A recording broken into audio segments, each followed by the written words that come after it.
आदाब नाजरीन, पलट देते हैं हम मौजे हवादिस अपनी जुर्रत से, पलट देते हैं हम मौजे हवादिस अपनी जुर्रत से, कि हमने आंधियों में भी अक्सर चराग जलाए हैं। सियासत टीवी के बेहद ख़ास प्रोग्राम हैदराबादी सितारे में आप सबका खैर मकदम है। मैं हूं आपका दोस्त और होस्ट के जानी। आज के अपने इस एपिसोड में हम आपकी मुलाकात एक ऐसी शख्सियत से करवाएंगे जिन्होंने बहुत ही कम उम्र में ज़िंदगी की तमाम मुश्किलों और परेशानियों का हिम्मत, मेहनत, लगन, सच्चे जज्बे से सामना किया और इन पर जीत हासिल की, जो कामयाबी के सफ़र में इनके सामने आए। इनकी मखमली आवाज़ और ख़ूबसूरत अंदाज में हिंदुस्तान की तहजीब की महक महसूस की जा सकती है और ख़ास बात यह है कि वो देखने में और सुनने वालों को एक अलग ही दुनिया में ले जाती हैं। इस मशहूर और मारूफ सितारे का नाम रुखसार फातिमा अली है।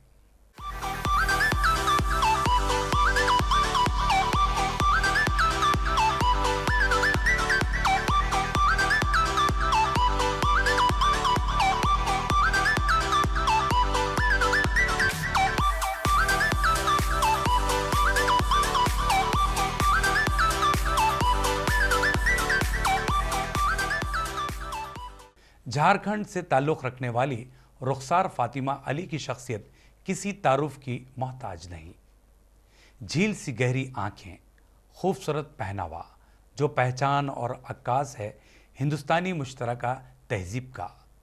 मुश्किल मराहल में कामयाबी हासिल करने और ज़िंदगी जीने का हुनर भला उनसे सीखे। उनके अंदाज़ और बातों में ऐसा जादू है कि दिल बार बार उनसे बात करना चाहता है। रुखसार फातिमा अली ने भी मुख्तलिफ शोबों में अपने हुनर का जादू बिखेरने के बाद अपने इस कैरियर को एंकरिंग और मॉडलिंग जैसे शोबे से जोड़ा और कामयाबी हासिल की।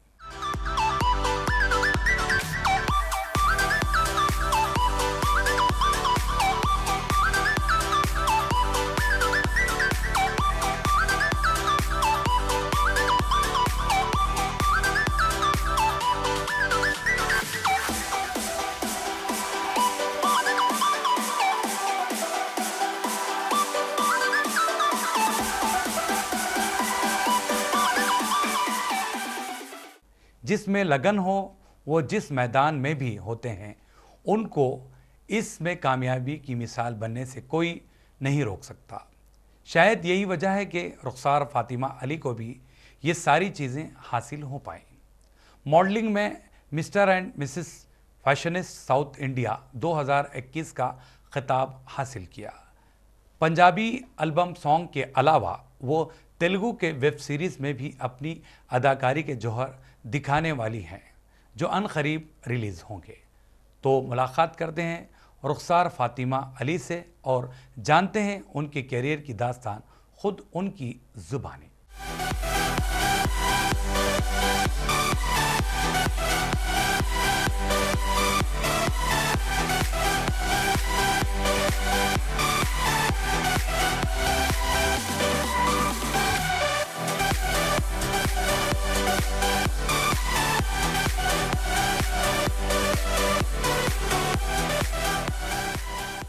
आपका बहुत बहुत खैर मकदम कहता है हमारे इस प्रोग्राम में हैदराबादी सितारे में। बड़ी खुशी हो रही है रुखसार फातिमा जी, आपने अपना कीमती वक्त के साथ इस स्टूडियो में तशरीफ़ लाए और हैदराबादी सितारे की आप जीनत बनने जा रही हैं। जी बहुत बहुत शुक्रिया। सबसे तो पहले मैं अस्सलाम वालेकुम नाज़रीन, मैं सबको सलाम करना चाहती हूँ और बहुत बहुत शुक्रिया अदा करना चाहती हूँ के जानी सर का और सियासत चैनल का, जिसके थ्रू मुझे एक अपॉर्चुनिटी, एक प्लेटफॉर्म दिया गया है अपने बारे में तफसील से लोगों को बताना और मेरे ज़रिए बहुत सारे यंगस्टर्स को इंस्पायर करना, जो मेरे वक्त में मुझे नहीं मिला था। तो अगर थोड़े से भी लोग इस चीज़ से कुछ सीखते हैं तो मेरे लिए बहुत बड़ी बात है वो। Thank you so much. क्या बात है। अच्छा रुखसार, सवालात के सिलसिले को हम यूं आगे बढ़ाएंगे कि आपने बहुत ही कम उम्र में बहुत कुछ अचीव किया। हमें आप ये ज़रूर बताइए कि सबसे पहले कि हैदराबाद किस तरह आना हुआ और फिर आप अपनी आंखों में क्या ख्वाब सजाए थे? जी, मैं एक्चुअली आपको एक वाकया सुनाना चाहती हूँ। बहुत छोटी सी है बट बहुत इम्पॉर्टेंट लाइफ चेंजिंग स्टोरी है मेरे लाइफ में। मैं जमशेदपुर से बिलोंग करती हूँ, मेरी पैदाइश वहाँ की है। मेरी स्कूलिंग भी वहीं पर हुई थी। मैं स्कूल में टॉपर थी। अच्छा। तो मुझे आगे बहुत पढ़ना था, मुझे बहुत शौक था, बट जमशेदपुर में उतने चांसेस, उतने अच्छे कॉलेजेस नहीं थे। और क्योंकि मैं मुस्लिम फैमिली से बिलोंग करती हूँ तो थोड़े मम्मी पापा रेस्ट्रिक्टेड थे, आगे नहीं जाना है दूसरे शहर में। बट सिंस मेरी बहन यहाँ पे रहती है हैदराबाद में, वो काम करती है, तो उन्होंने मुझ पर यकीन किया और उन्होंने मुझे आगे पढ़ने के लिए भेजा, जिसमें से मेरी मम्मी ने ये डिसीजन लिया था कि मेरी बेटी आगे जाएगी, वो पढ़ाई करेगी और उसे ज़िंदगी में जो हासिल करना है, उसने जो सपने देखे थे वो करेगी। तो आज मैं हैदराबाद में हूँ तो सिर्फ अपनी मम्मी की वजह से हूँ, जहाँ मुझे किसी ने सपोर्ट नहीं किया था। और आज मैं थोड़ी जितनी भी चीज़ें अचीव कर चुकी हूँ अपनी लाइफ में, वो सिर्फ मेरी मम्मी की वजह से हूँ। आपके फैमिली बैकग्राउंड के जी। बारे में ज़रूर बताइए, क्योंकि आपने मम्मी का जिक्र किया, जी लेकिन आपके भाई बहन या जी आपके फैमिली में जो मेंबर्स हैं उनके बारे में बताइए। जी, मैं फैमिली में सबसे छोटी हूँ। मेरे 3 बहनें और हैं और मेरे 3 भाई हैं। मेरे पापा रिटायर्ड है, वो टाटा स्टील में काम करते थे, उनका नाम रमज़ान अली है। अच्छा। जी, और मेरी मम्मी का नाम मोमिना खातून है, वो हाउसवाइफ है, बहुत ही स्ट्रॉन्ग है डिसीजंस लेने में सबसे बेस्ट है। जी। तो जी, मेरी फैमिली बैकग्राउंड ऐसी है। चलिए, अच्छी बात है। जी। आपने अपने कैरियर की शुरुआत किस तरह की और आपका प्रोफेशन किस तरह आपका पैशन बन गया? एक्चुअली मैंने सेंट फ्रांसिस से अपनी डिग्री कंप्लीट करी थी, जिसके थ्रू मुझे प्लेसमेंट मिला था एक बहुत बड़े एमएनसी कंपनी में।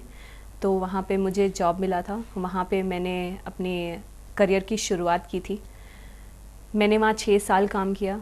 6 साल के बाद जब ये कोरोना हिट हुआ तो उसके बाद मैंने सोचा था मुझे चेंज करना चाहिए कुछ, क्योंकि बहुत मोनोटोनस सेम चीज़ें हो रही थी 6 साल से।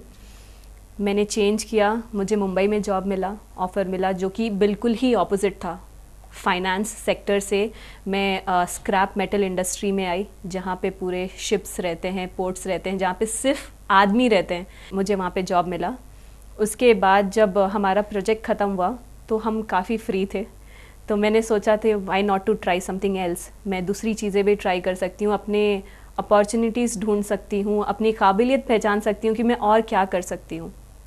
तो इसलिए मैंने 1-1.5 साल पहले फ़ैशन इंडस्ट्री में कदम रखा था और अल्हम्दुलिल्लाह मेरी विजिबिलिटी 1 साल में बहुत ज़्यादा मिली है, मुझे उम्मीद से ज़्यादा मिली है।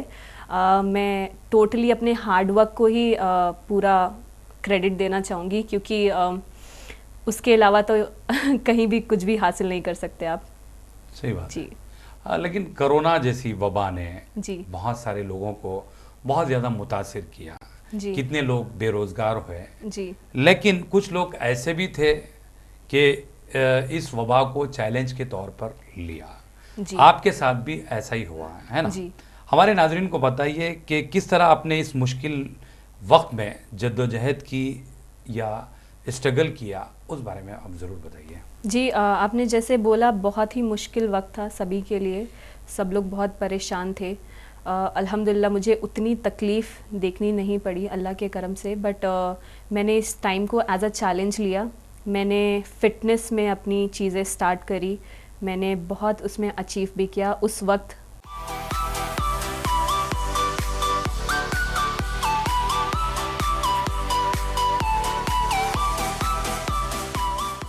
फ़िटनेस के हिसाब से मुझे बहुत सारे प्रोजेक्ट्स भी मिले थे, मुझे बहुत सारे कोलैबोरेशंस भी आए थे डीकैथलॉन और दूसरे कंपनीज से। मुझे एल्बम सॉन्ग्स आए थे, मुझे वेब सीरीज़ के रिक्वेस्ट्स आए थे। तो ये सारी चीज़ें मुझे फ़िटनेस में जाने के बाद मिली। तो मुझे रियलाइज़ हुआ जब तक आप हार्ड वर्क नहीं करोगे आपको कहीं कुछ भी नहीं मिलेगा, या तो कोरोना आने दीजिए या जाने दीजिए तो घर पे बैठे बैठे कभी कुछ नहीं मिलेगा, आपको घर से बाहर निकलना पड़ेगा और काम करना पड़ेगा, मेहनत करना पड़ेगा। तो इस चीज़ को रियलाइज़ करते हुए मैंने बहुत हार्ड वर्क किया है और 1 साल में अपनी जगह बनाई है हैदराबाद में, जहाँ पे थोड़े से लोग थोड़े से ही, बट मुझे जानते हैं। जी। तभी तो आप इस प्लेटफॉर्म के जरिए अपने बातें बता रही हैं। जी। हम लोग भी जान गए हैं आपको, जी, है ना? शुक्रिया। अच्छा रुखसार, जी। जब आपने कंपनी में काम शुरू किया, जी। फिर उसके बाद मुंबई गई, जी। वहाँ पर आप बिल्कुल अलग तरह का काम था। जी। फिर उसके बाद लौट आई हैदराबाद में, जी। तो फैशन इंडस्ट्री से जुड़ी। जी। तो ये जो अलग अलग काम जो कर रही हैं, जी। इसमें आप कितना फ़र्क महसूस करती हैं?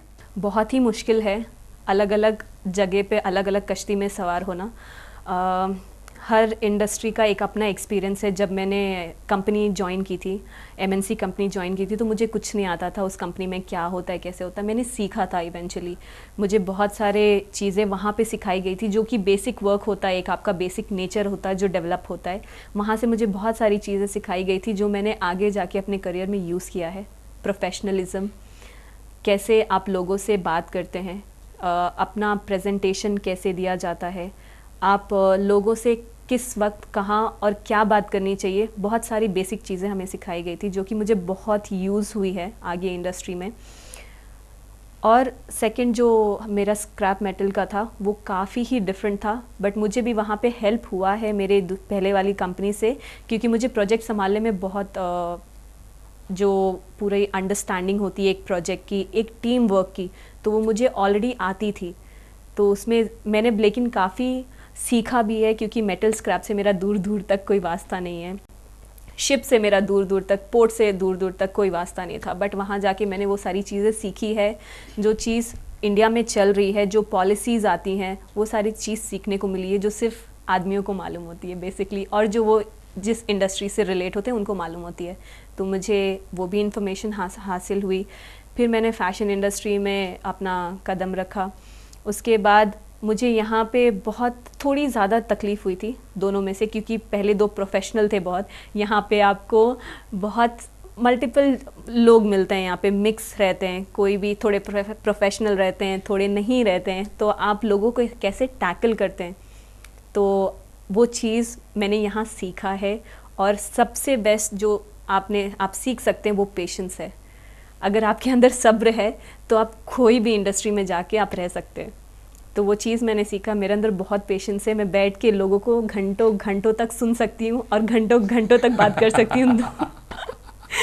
अच्छा, बोलती भी हैं और सुनती भी हैं। जी, क्योंकि लिसनिंग स्किल्स बहुत कम है आजकल के लोगों में। लोग सिर्फ बोलना चाहते हैं, सुनाना चाहते हैं कि आप मेरी बात सुनिए, मेरी बात सुनिए। मैं ऑपोजिट करना मैंने स्टार्ट कर दिया, मैंने सुनना स्टार्ट कर दिया, क्योंकि लोगों को चाहिए कि कोई उनकी बात सुने। तो स्पेशली आप मेरे फ्रेंड्स जो होंगे, वो अगर ये देख रहे होंगे तो उनको वो रिलेट कर पा रहे होंगे कि हाँ, ये बच्ची सुनती है हमारी बातें घंटों घंटों तक। तो लोगों को बहुत हेल्प मिलता है। लोग अपनी बातें शेयर कर सकते हैं, अपनी फीलिंग्स शेयर कर सकते हैं। और हाँ, मैं सीक्रेट रखती हूँ इसलिए लोग शेयर करते हैं। सही है, सही है। जी, चलिए, बहुत अच्छी बात है जी। आपके नेचर में वो चीज़ें हैं जी, कि भाई आप सुनती हैं और किसी के सामने बोलती नहीं हैं। जी। जब बोलना शुरू करती हैं तो किसी की सुनती नहीं है। किसी की नहीं सुनती। वो मेरा काम है। बिल्कुल, तभी तो आप बहुत अच्छी एमसी भी हैं, जी, है ना? Thank you. अच्छा, लेकिन एक चीज़ है रुखसार के आपके दिल में फिटनेस या फिर फैशन इंडस्ट्री का ख्याल किस तरह आया? क्योंकि आपने इसमें जो किस्मत आजमाई की, इसकी अहम वजह क्या रही? अहम वजह था बहुत सारा वक्त मेरे पास। एक्चुअली सबके पास तो 24 घंटे होते ही हैं, बट आप उसको कैसे यूटिलाइज़ करते हैं, कैसे इस्तेमाल करते हैं, वो आपके ऊपर है। मेरे पास 24 घंटे थे पूरे, फ्री रहती थी। तो मैंने एक्चुअली फ़िटनेस सिर्फ वुमेन या मेन का नहीं होता, एक ह्यूमन बॉडी रहती है जो फ़िटनेस बहुत इंपॉर्टेंट है सबके लिए। आप घर में बैठे बैठे कुछ नहीं करते, लैपटॉप में देखते रहते हैं, टीवी देखते रहते हैं, खाते हैं। सबसे ईजी जॉब दुनिया में है सिर्फ खाना और सोना। बाकी हर एक चीज़ में बहुत मेहनत लगती है। आप बेड से उठते हैं, वो मेहनत होती है जो लोग आजकल नहीं करते, स्पेशली कोरोना काल में इस टाइम पे। तो मेरा यही एक मकसद बना था कि एक फ़िटनेस अपने बॉडी को थोड़ा ट्रांसफॉर्मेशन करना है, थोड़ा ट्राई करना है बॉडी को डिफरेंट शेप में लाने के लिए, जिसमें बहुत मेहनत लगती है। मैंने 1 साल इसके पीछे काम किया है। थोड़ी बॉडी ट्रांसफॉर्मेशन हुई है। मैंने सक्सेसफुली 7-8 kgs लूज़ किए हैं 3 महीने में, जो कि बहुत बड़ी बात है। अपने आप को स्पेशली फूड में कंट्रोल करना, खाने पे कंट्रोल करना, अपनी ज़ुबान पे कंट्रोल करना बहुत बड़ी बात है। तो ये किया। और फैशन मैंने इसलिए किया था क्योंकि लोगों ने मुझे बोला था कि आप ट्राई कीजिए, आप अच्छी दिखती हैं, आप थोड़ा सा ट्राई कर सकते हैं। तो मैंने बोला कि जब फ्री है तो कुछ क्यों नहीं कर सकते यूटिलाइज़। तो मैंने वो अपना टाइम भी जो बचा कुचा था वो इसमें ट्राई करना शुरू किया। मुझे अल्हम्दुलिल्लाह प्रोजेक्ट्स भी मिले मुझे। फिर मैंने सोचा कि थोड़ी और विजिबिलिटी के लिए, थोड़ा इंसान की फितरत ही वही है, अगर थोड़ा मिलता है तो उसको और ज़्यादा चाहिए रहता है। तो मुझे जैसे ही प्रोजेक्ट मिला तो मुझे और विजिबिलिटी चाहिए था, तो मैंने फ़ैशन शोज़ में पार्टिसिपेट करना शुरू किया। तो अल्हम्दुलिल्लाह से मुझे फ़र्स्ट शो में ही मुझे टाइटल मिला था रनर अप का, मिस फैशनिस्टा, जो कि सबा खान ने ऑर्गेनाइज़ किया था हैदराबाद में। तो उससे मुझे और थोड़ी विजिबिलिटी मिली, लोग मुझे थोड़ा और जानने लग गए। तो मुझे अच्छा लगता है जब लोग आपके बारे में अच्छी बातें करते हैं, तो इसीलिए मैंने सोचा कि अपना टाइम को यूटिलाइज़ करना है। लेकिन एक बात है रुखसार जी जब आप इस इंडस्ट्री से, फैशन इंडस्ट्री को देखती हैं जी। फिर उसके बाद आपने क्या सोची कि फिर आप एंकरिंग करना शुरू कर दिया? जी बहुत अच्छा सवाल है ये, क्योंकि जब मैं बात करती हूँ तो लोगों ने थोड़ा ऑब्ज़र्व किया था, 1-2 लोगों ने, और उन्होंने अपने शोज़ में मुझे बुलाया था एज एन एंकर, क्योंकि प्रेजेंटेबल स्किल, कॉन्फिडेंस, ये सारी जो चीज़ें हैं बहुत कम है लोगों में। तो स्पेशली लड़कियों में वो थोड़ा सा शर्माना, थोड़ा सा ये नज़ाकत, ये वो, तो मेरे अंदर वो चीज़ नहीं है, बिल्कुल भी नहीं है। बहुत कॉन्फिडेंट हूँ मैं, क्योंकि ऐसा बैकग्राउंड है मेरा। उन्होंने बोला था तो मैंने ट्राई किया था। पहले शो में मैंने पूरा देख के बोला था। अच्छा। इंट्रोडक्शन से लेकर थैंक यू तक जो मैंने बोला था पूरा देख के बोला था। उसके बाद से मैंने धीरे धीरे स्टार्ट किया। फिर 1-2 शोज़ मिले, मैं आपसे मिली थी रिसेंट वाले शो में, तो वहाँ पर मैंने अकेले परफॉर्म किया था फर्स्ट टाइम। तो वो मेरा एक्सपीरियंस बहुत अच्छा था, बहुत डिफरेंट था। ये सारी चीज़ें लोगों की वजह से ही आ रही है। कुछ लोगों ने मुझे बोला था फैशन में आप ट्राई कीजिए, मैंने वहाँ ट्राई किया, मुझे वहाँ पे अल्हम्दुलिल्लाह थोड़ा सा सक्सेस मिला। लोगों ने मुझे आप एंकरिंग भी ट्राई कीजिए, मैंने वो भी ट्राई किया, अल्हम्दुलिल्लाह वहाँ पे भी थोड़ा सा काम चल गया मेरा। तो आगे अगर और भी कुछ चीज़ें हैं जो डिफरेंट है वो ज़रूर मैं ट्राई करना चाहूँगी। बिल्कुल, आपकी बहुत सारी बातें हैं हम सुनेंगे, क्योंकि जब आप बोलती हैं किसी को बोलने नहीं देती। लेकिन थोड़ा सा मैं आपको यहाँ पर रोकता हूँ जी। तो नाजरीन आप कहीं जाइएगा नहीं, मिलते हैं एक मुख्तसर से वक्फे के बाद।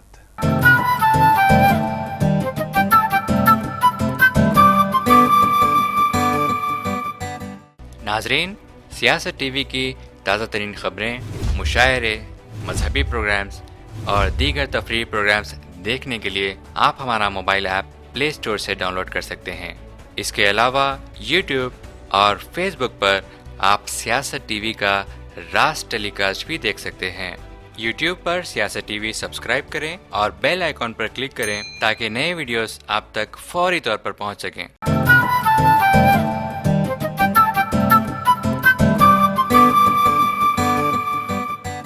वक्फे के बाद आप सभी का हम खैर मकदम करते हैं हैदराबादी सितारे प्रोग्राम में। आज हम बात कर रहे हैं फैशन की दुनिया का एक जाना पहचाना नाम रुखसार फातिमा अली से। ब्रेक से पहले आपने करियर की इब्तदाई दौर की बातें बताई और बहुत सारी चीज़ों को आपने शेयर किया। अब मैं ये ज़रूर जानना चाहूँगा कि हमारे समाज में जहाँ लोगों को सोचने का अलग अलग जाविया है, आप फिटनेस या फैशन इंडस्ट्री को एक कैरियर के तौर पर किस तरह देखती हैं? एक्चुअली हमारे समाज में बहुत सारे बैकड्रॉज अभी भी है जहाँ पे लड़कियाँ बाहर जाकर अगर काम कर रही है। अभी भी आजकल थोड़े बहुत सिटीज़ है, थोड़े बहुत जगहें हैं जहाँ पे लड़कियाँ काम करने के लिए अलाउड नहीं है, जहाँ से मैं भी एक थी। बट मैंने निकल के आगे बढ़ना चाहा, आगे कोशिश करी। बट फैशन इंडस्ट्री एक ऐसा जगह है जहाँ पे लोग थोड़ा सा डरते हैं जाने के लिए। लेकिन जब से मैंने यहाँ पर ऐसे ज्वाइन किया है एज सच, मुझे अभी तक ऐसा कुछ फील नहीं हुआ, क्योंकि ये टोटली आपके ऊपर है कि आप लोगों को कैसे मैन हैंडल कर रहे हैं, कैसे टैकल कर रहे हैं, कैसे उनसे बात कर रहे हैं। तो ये पूरी चीज़ें आप बहुत मायने रखती है आपके खुद के ऊपर। और फिटनेस का ज़रिया ऐसा बिल्कुल भी नहीं है कि आप लड़की हैं तो आप नहीं कर सकते। लड़कियां आजकल बहुत कुछ कर रही हैं, जैसे हमारे इंडियन कैप्टन मिताली राज जो है मेरी आइडल है, और उन्होंने बहुत कुछ अचीव किया अपने लाइफ में। वो एक क्लासिकल डांसर भी है, तो वो घर में खाना भी बनाती है, वो अपना घर भी संभालती हैं, वो इंडियन टीम की क्रिकेट टीम की कैप्टन है और वो डांसर भी है। तो लड़कियां बहुत कुछ कर रही है आजकल, सारे फील्ड्स में हैं। बड़े बड़े कंपनीज़ की सीईओ हैं। हमारे कॉस्मेटिक कंपनी की जो ओनर है, सीईओ, वो एक फ़ीमेल है। जो वेंचर कैपिटलिस्ट जो थे उन्होंने उसमें इन्वेस्ट करने से मना कर दिया था क्योंकि वो एक लड़की थी। बट मैंने जब उनके बारे में पढ़ा तो मुझे बहुत अच्छा लगा कि उन्होंने अपनी लाइफ में बहुत सारी अचीवमेंट की हैं। तो मुझे ऐसा नहीं लगता कि लड़कियां एज सच फैशन इंडस्ट्री में जाना या फिर फिटनेस में जाना अच्छी बात नहीं है। वो टोटली आपके ऊपर डिपेंड होता है कि आप किस तरीके से उस लाइन को आजमा रही हैं। That's all. अच्छा रुखसार, पूरी दुनिया जिस तरह के हालात से गुजर रही है जी, कोविड-19, आपको क्या लगता है कि आगे चलकर फैशन इंडस्ट्री भी मुतासिर हो सकती है? फैशन इंडस्ट्री एक ऐसी इंडस्ट्री है जो शायद मेरे हिसाब से कभी नहीं जाने वाली, क्योंकि हर लोग नए नए ड्रेसेस रोज़ पहनते हैं, हर लोग नई नई चीज़ें अपनाते हैं, और आजकल सोशल मीडिया में इतना ज़्यादा वो आगे बढ़ चुका है कि अगर आप फैशनेबल नहीं हैं तो लोग आपको शायद देखना भी नहीं चाहेंगे। तो फैशन इंडस्ट्री कभी नहीं जाएगी। फर्स्ट वेव आया, सेकेंड भी आया, थर्ड की हम तैयारी कर रहे हैं, बट एज सच मैंने कुछ भी डाउनफॉल ये इंडस्ट्री में देखी नहीं है। ये आगे बढ़ता ही जा रहा है लोगों को और कोलैबोरेट करके। तो मुझे नहीं लगता कि एज सच कुछ भी डिक्लाइनिंग या फिर कुछ घटेगा इस चीज़ में। बट आप मुझे फ़ैशन इंडस्ट्री से ही क्यों रिलेट कर रहे हैं? मैंने बहुत सारी भी चीज़ें करी है। मैं रिसेंटली अभी फ़ैशन इंडस्ट्री में आई हूँ। मैंने एंकरिंग भी किया है, जैसे आपको बताया। मैं एक्चुअली कैरम प्लेयर हूँ। मैं यूएस गई थी कैरम खेलने के लिए, रिप्रेजेंट करने के लिए, जहाँ पे मुझे सेकंड पोजीशन आया था। तो मैं कैरम भी खेला है मैं स्पोर्ट्स एथलीट भी थी स्कूल के टाइम पे। तो उन चीज़ों के बारे में ज़्यादा बात करने के लिए तो मेरे पास कुछ है नहीं, बट फैशन इंडस्ट्री क्यों? मतलब रुखसार, आपने क्या क्या किया, क्या क्या अचीव किया, वो थोड़ा सा तफसील से अगर बता दें तो बहुत अच्छा रहेगा।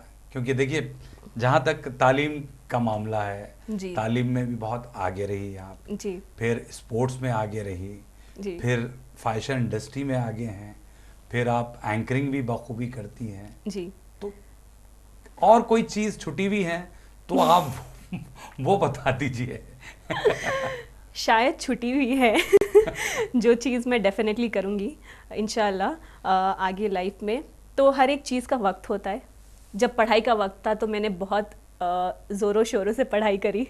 जब मुझे काम करने का वक्त आया तो मैंने बहुत मेहनत करी, अपने फैमिली को संभाला, सपोर्ट किया, जो कि एक लड़के का काम, जो बोलते हैं हमारे समाज में कि लड़कों का काम है घर संभालना, बट ऐसा कुछ नहीं है, लड़कियां भी संभाल रही है।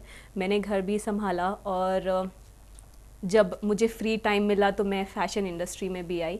अब आगे इंशाल्लाह और फ्री टाइम अगर मिला, खुदा ना खास्ता, मुझे फ्री तो रहना अच्छा नहीं लगता, लेकिन कुछ मिला तो मैं और भी यूटिलाइज़ करना चाहूँगी। और सारे बैकग्राउंड्स मेरे बहुत ही डिफरेंट है, कोई भी एक कैटेगरी में नहीं जाता। तो मुझे बहुत अच्छा फ़ील होता है कभी कभी कि हाँ, मैं सारे फील्ड में बहुत जल्दी अब्जॉर्ब कर सकती हूँ बहुत चीज़ें। तो वो एक अल्हम्दुलिल्लाह अच्छी क्वालिटी है मेरे अंदर। चलिए, सही बात है।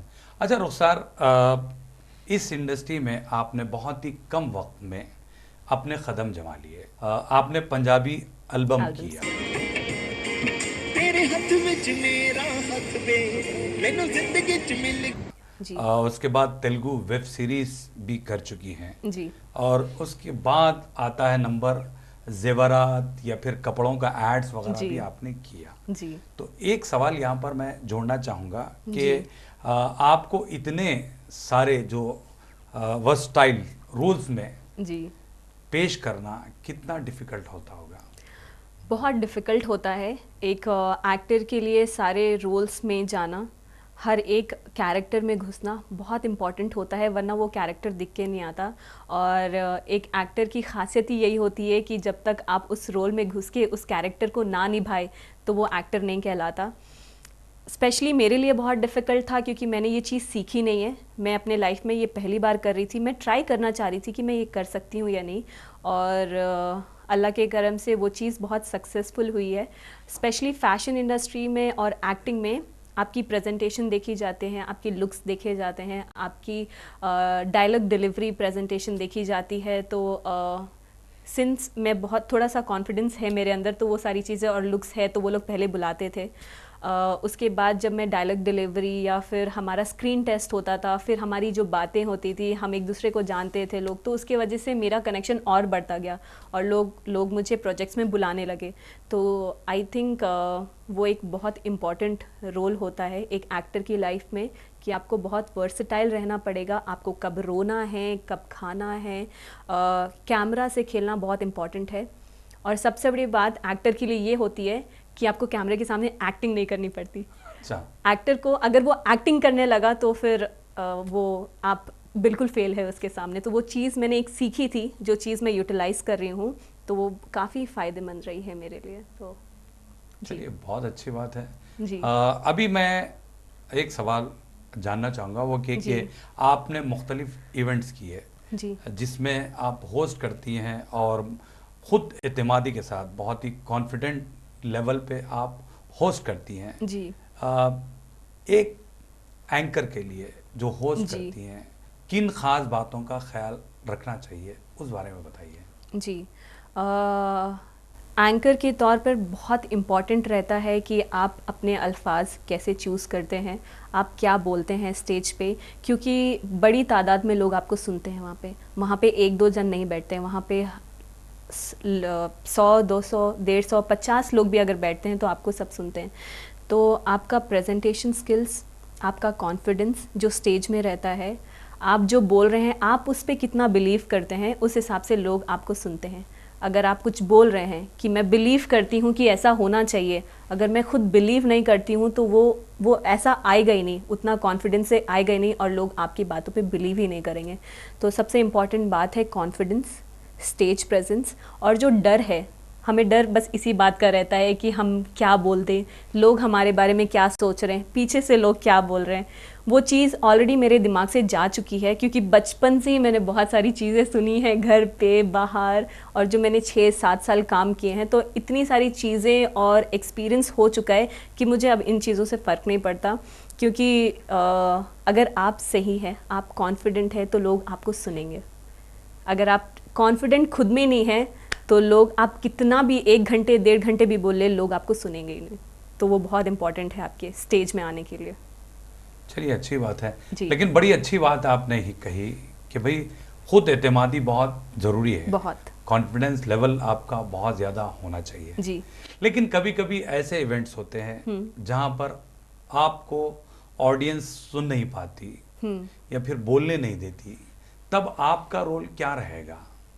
ऐसे भी इवेंट्स होते हैं, ऐसे भी ऑडियंसेस होती है, स्पेशली इंडिया में जहाँ पे लोगों को सिर्फ मज़े करने रहते हैं, लोगों को इवेंट्स में अरे जी डीजे गाने सुनने रहते हैं, जल्दी करो, बहुत सारे ऐसी चीज़ें आते हैं। बट वो एक्चुअली एंकर का एक टैलेंट होता है जिसमें अगर आप ऑडियंस को कंट्रोल पे नहीं ला पा रहे हैं तो आप एक एंकर नहीं हैं।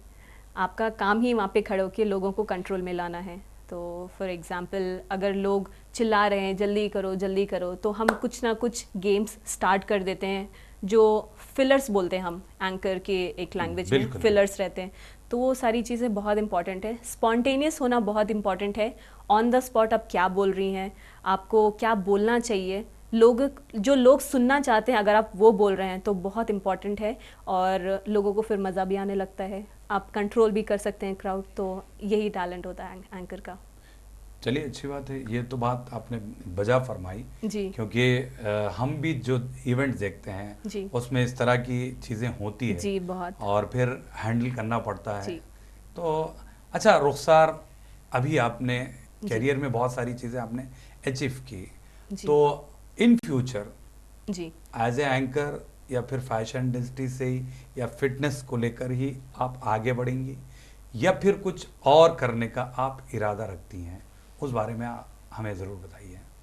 जी, फिटनेस मेरे लिए करियर नहीं है, वो एक बेसिक चीज़ है मेरे लाइफ में जो सबके पास होनी चाहिए, सबको दिमाग में रखनी चाहिए, क्योंकि फ़िटनेस बहुत इम्पॉर्टेंट है। वो तो रहेगा ही मेरे साथ। बाकी अगर फैशन इंडस्ट्रीज़ और दूसरे कामों से अगर आप पूछ रहे हैं, तो मैं डिफरेंट चीज़ें करना चाहूँगी, क्योंकि मुझे रिसेंटली असिस्टेंट डायरेक्टर का भी एक अपॉर्चुनिटी आई थी, जो अच्छा। कि बिहाइंड द कैमरा है। कैमरा के आगे मैंने थोड़ी चीज़ें करी है, कैमरा के साथ खेला है, बट अब बिहाइंड द कैमरा में क्या होता है प्रोडक्शन में, वो मुझे नहीं मालूम था। तो मुझे क्यूरियोसिटी आई थी कि वहाँ पे कैसे काम होता है। अच्छा। तो मेरे दिमाग में आया था कि मुझे वहाँ भी काम करना है, वहाँ की चीज़ें भी सीखनी है। तो अल्हम्दुलिल्लाह से मुझे वो अपॉर्चुनिटी भी आई थी। तो इंशाल्लाह मैं असिस्टेंट डायरेक्ट करूँगी एक मूवी बहुत जल्दी। तो वो एक अलग काम हो गया। इसी तरीके से अलग अलग जो जॉब्स आएंगे, जो कि अपॉर्चुनिटीज़ आएंगे, तो मैं डेफिनेटली देखना चाहूँगी, क्योंकि मुझे सीखना बहुत पसंद है। क्योंकि सीखना कभी बंद नहीं होती ज़िंदगी में। आप 45 हो जाओ, 50 हो जाओ, आप तब भी पढ़ सकते हो, आप तब भी एक कोई सी भी बुक निकाल के उसमें से कुछ भी सीख सकते हो। तो वैसे आप काम से भी सीखते हो। तो मैं सीखना ज़रूर चाहूँगी। जो चीज़ मैंने कभी की नहीं है, वो चीज़ मैं ज़रूर ट्राई करना चाहूँगी।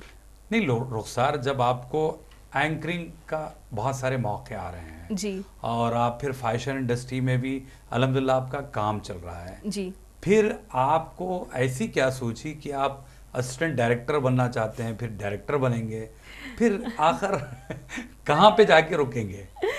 डायरेक्टर बनना है सच तो अभी मैंने सोचा नहीं है। आपने बोला तो मेरे दिमाग में आया, शायद मैं वो भी कर सकती हूँ। क्यों नहीं? असिस्टेंट नहीं, जी डायरेक्टर बन जाइए आप। जी, वो भी कर सकती हूँ, ऐसा कोई बिल्कुल। बात नहीं है। अगर एक्सपीरियंस आएगा तो, और जुनून है तो कर ही सकते हैं कुछ भी। बट ये बहुत परमानेंट जॉब्स नहीं होते। आप फैशन इंडस्ट्री को ले लीजिए, आप कभी भी रिप्लेस हो सकते हो कहीं भी। लोग आपसे बेहतर आते हैं, आप सबसे बेस्ट कभी भी नहीं हो सकते। तो मैं इसमें बिलीव करती हूँ कि अपने आप को जितना अपडेट रख सकूँ मैं उतना ट्राई करती हूँ, क्योंकि आजकल के जो यंगर जनरेशन्स है इतने टैलेंटेड है माशाल्लाह, इतने एक्साइटेड भी रहते हैं, इतनी एनर्जी भी रहती है उनको। मैं कितना भी बात करूं, अगर मेरे से जो छोटे हैं वो मुझसे ज़्यादा बात कर सकते हैं, वो मुझसे ज़्यादा चीज़ें जानते हैं। आज के यूट्यूब में क्या होता है, कैसे होता है, जो चीज़ हम अभी सीख रहे हैं वो बच्चे अभी से जानते हैं। तो आप कभी भी रिप्लेस्ड हो सकते हैं, आपको कभी भी निकाला जा सकता है कहीं से भी, क्योंकि अच्छा। सॉफ्टवेयर्स अपडेट होते रहते हैं, नई चीज़ें आती रहती है। तो इसलिए मैं अपने आप को हर तरीके से संभाल कर रखना चाहती हूँ कि कभी भी कहीं भी मौका आया तो मैं बोल सकती हूँ हाँ मैंने ये किया था, मुझे एक्सपीरियंस है और मैं ये कर सकती हूँ। इसीलिए तो मैं हर जगह एक्सप्लोर करना चाहती हूँ, क्योंकि फ़ैशन इंडस्ट्री में आप हमेशा नहीं रह सकते। आप एज अ डायरेक्टर, एक मूवी का स्पैन होता है, एक ड्यूरेशन होता है, 2 महीने में कंप्लीट होने वाली, 3 महीने में कंप्लीट, उसके बाद आप क्या करोगे? कुछ नहीं है आपके पास करने के लिए। तो जो पोस्ट प्रोडक्शन होता है वो प्रोडक्शन टीम संभालती है। तो इसलिए मैं डिफरेंट चीज़ें ट्राई करते रहती हूँ और मुझे बहुत पसंद है अपनी काबिलियत, अपनी कैपेबिलिटी को ऐसे देखना कि मैं और क्या क्या कर सकती हूँ। तो इसलिए मैं चीज़ें ट्राई करती हूँ, दैट्स ऑल। नहीं, लेकिन रुखसार, जी हर लड़की का एक ख्वाब होता है जी कि या तो तालीम हासिल करें, उसके बाद जॉब करें, जी उसका फिर आखिरी ठिकाना होता है ससुराल। फिर शादी के बाद आप घर गृहस्थी से हो जाएंगी जी। तो ये सारी चीज़ें तो छूट जाएंगी। क्यों कर रही हैं आप इतनी सारी मेहनत?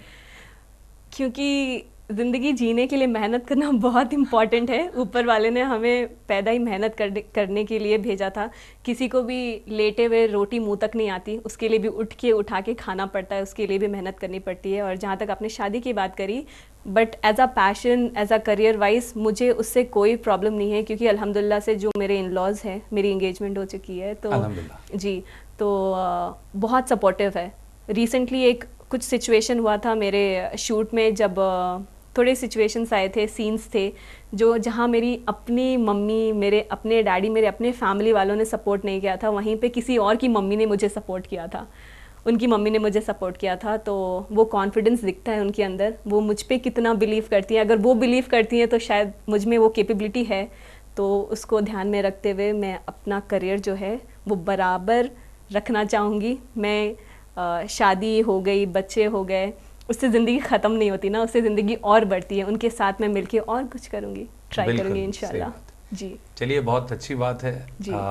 फ्यूचर के लिए हम जी। दुआ गो हैं, आपकी लाइफ में शुक्रिया खुशियां ही खुशियां हैं और आप इसी तरीके से आगे बढ़ती जाएं। जी चलते चलते आखिर में जी जो नौजवान जो इस प्रोग्राम को देख रहे हैं, जी। जो लोग फैशन इंडस्ट्री से या एंकरिंग से जुड़ना चाहते हैं, उनके जी। लिए आपका क्या पैगाम रहेगा? मैं अपने सारे व्यूअर्स और जितने भी नाज़रीन हैं सबको ये बताना चाहती हूँ कि आजकल बहुत ही इजी हो गया है हर चीज़ तालीम हासिल करना। ऑनलाइन आप टाइप कीजिए, आपको कुछ भी मिल जाता है। हमारे टाइम में करियर गाइड करने वाले कोई भी नहीं थे, हमको बताने वाले कोई भी नहीं थे कि क्या सही है क्या गलत है। मैंने जो भी हासिल किया है तालीम के बाद अपने ख़ुद दम पे हासिल किया है, अपने एक्सपीरियंस के बेसिस पे हासिल किया है। तो मैं ये बताना चाहती हूँ कि आप कोई भी फील्ड में जाने से पहले आप उसके बारे में जानकारी रखिए, उस बारे में आप समझिए, उस चीज़ को सोचकर फिर अपना डिसीजन लीजिए। आप अपने कैपेबिलिटीज़, आपको मालूम है कि आप क्या क्या कर सकते हो, तो अगर आपको वो जुनून है, वो जज्बा है, अगर आप चाहते हो कि आपको उस फील्ड में आगे बढ़ना है तो उसके बारे में रिसर्च कीजिए, लोगों से पूछिए, 2-3 लोगों से मशवरा लीजिए, अपने बड़े लोगों से मशवरा लीजिए और बस आगे बढ़ते जाइए दुआओं के साथ। अच्छा रुखसार, आखिर में प्रोग्राम हैदराबादी सितारे के मुतालिक आपकी कीमती राय क्या है? एक्चुअली मैं बहुत शुक्रगुज़ार हूँ आपकी और इस चैनल की कि आपने मुझे थोड़े से अचीवमेंट जो मेरे लाइफ में है उसके बेसिस पे मुझे यहाँ पे बुलाया कि लोगों तक मेरी बात पहुँच सके। और लोग जो इस चैनल को देख रहे हैं, इस एपिसोड को देख रहे हैं, अगर वो लोग थोड़े से भी इंस्पायर हुए, हमारे यंगर जनरेशन या फिर बड़े लोग ही, कुछ भी मैसेज किसी को जाता है जिनकी लाइफ थोड़ी सी सुधर सकती है, तो आप लोग बहुत अच्छा काम कर रहे हैं लोगों को बुलाकर और उनसे उनके बारे में जानकर, क्योंकि हर किसी की लाइफ से आप कुछ ना कुछ सीख सकते हैं। मैंने भी बहुत सीखा है इनके एपिसोड्स देख के। आज यहाँ पर बैठकर बहुत अच्छा फील हो रहा है कि इतने छोटे से एज में सर ने मुझे बुला के मेरा इंटरव्यू लिया, तो बहुत बहुत शुक्रिया। और आपका चैनल माशाल्लाह बहुत अच्छा चल रहा है। मैंने बहुत सारे एपिसोड्स देखे भी थे और यहाँ पर वापस से बैठकर आपके सामने बहुत ही ज़्यादा खुशी हो रही है। तो मैं यही दुआ करूँगी कि माशाल्लाह आपका चैनल ऐसे ही चलता रहे और मैं थोड़ी और चीज़ें करूँ, फिर वापस से आके फिर से बातचीत करें मैंने क्या डिफरेंट किया बाद में। चलिए, बहरहाल आप आई, इतना वक्त दिया रुखसार फातिमा अली, आपका बहुत बहुत शुक्रिया। Thank you for watching. Thank you so much. तो नाजरीन, आज के लिए इतना ही। ऐसे ही सितारों के साथ आपकी और हमारी मुलाकात होगी हैदराबादी सितारे प्रोग्राम में। आप अपने दोस्त और होस्ट KB जानी को इजाजत दीजिए। अल्लाह